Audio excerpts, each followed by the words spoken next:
Barito Putra Suryadi Sulaiman bersama Sahbiri Nur yang merupakan Ketua Dewan Pembina Barito menggelar pertandingan sepak bola di Stadion Demang Leman Martapura Jumat malam.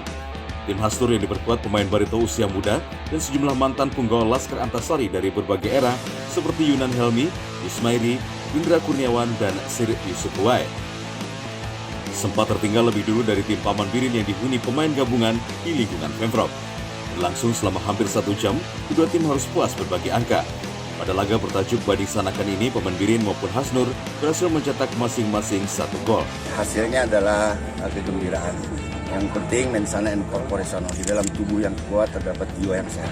Kita ingin masyarakat kita hari ini yang khusus ya para pecinta bola benar-benar pada hari ini menikmati ya.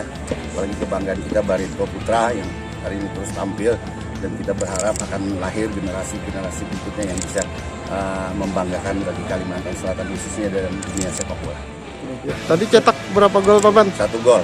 1 gol tadi.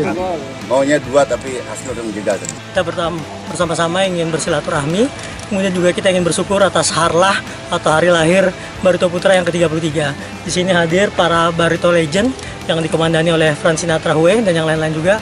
Tadi juga bersama Paman Birin kita bersilaturahmi dan kemudian bermain sepak bola bersama dan berbagi pengalaman bagaimana dulu kita tanpa pemain asing, tanpa pemain bintang bisa mencapai semifinal di Liga Pertama tahun 1994-95 dengan bermodalkan semangat, dan ini harusnya bisa dilakukan oleh generasi selanjutnya.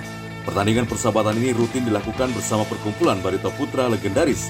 Selain menjaga kesehatan, juga menjalin silaturahmi keluarga besar Barito Putra. Dari Martapura, Kabupaten Banjar, Adi Hardian, Kalsel, Satunya.